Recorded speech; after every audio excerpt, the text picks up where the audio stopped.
রূপপুর পারমাণবিক বিদ্যুৎ কেন্দ্র প্রকল্প কলঙ্কিত এমন বিভ্রান্তিক ও মিথ্যা তথ্য প্রচার করে ঢাকা মস্কোর মধ্যকার সম্পর্ককে নষ্ট করার চেষ্টা করা হচ্ছে বলে উল্লেখ করেছে ঢাকায় নিযুক্ত রাশিয়ার দূতাবাস। বুধবার দূতাবাস এক বিবৃতিতে এই তথ্য জানায়। বিবৃতিতে বলা হয়, আমাদের নজরে এসেছে যে রূপপুর এনপিপি প্রকল্পে দুর্নীতি বিষয়ে কিছু বিভ্রান্তিকর এবং মিথ্যা তথ্য বাংলাদেশের মিডিয়ায় প্রচারিত হচ্ছে। যদিও এই ভিত্তিহীন বিবৃতিগুলোকে খণ্ডন করার জন্য রোসাটম স্টেট কর্পোরেশন দুটি প্রেস রিলিজ জারি করেছে। এ বিষয়ে আরও অযৌক্তিক জল্পনা-কল্পনার অবসান ঘটাতে রাশিয়ান রপ্তানি ক্রেডিট ব্যবহারের পদ্ধতি এবং রূপপুর এনপিপি নির্মাণে ইতোমধ্যে ব্যয় করা অর্থের পরিমাণ স্পষ্ট করা প্রয়োজন বলে মনে হয়।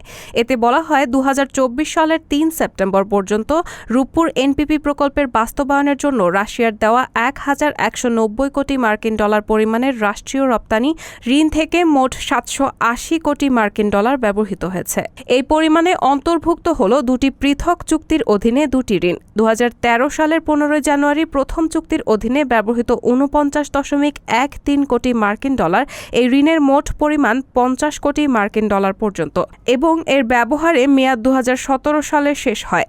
আর 2016 সালের 26 জুলাই দ্বিতীয় চুক্তির অধীনে ব্যবহৃত 733 কোটি 18 লাখ মার্কিন ডলার। দ্বিতীয় রপ্তানি ঋণের পরিমাণ 1,138 কোটি মার্কিন ডলার, যা থেকে এখন পর্যন্ত 64% ব্যবহৃত হয়েছে, এবং এই ঋণের ব্যবহারের মেয়াদ শেষ হবে 2024 সালের 31 ডিসেম্বর। রূপপুর দূতাবাস বিবৃতিতে বলা হয়, আমরা বিশ্বাস করি যারা রূপপুর এনপিপিতে দুর্নীতি বিষয়ে ভুয়া খবর লিখে ছড়িয়ে দেয় তারা ইচ্ছাকৃতভাবে এই উচ্চাভিলাষী প্রকল্পটিতে কলঙ্কিত করতে এবং মস্কো ও ঢাকার মধ্যে স্থিতিশীল এবং পারস্পরিকভাবে উপকারী সম্পর্ককে নষ্ট করতে চেষ্টা করে।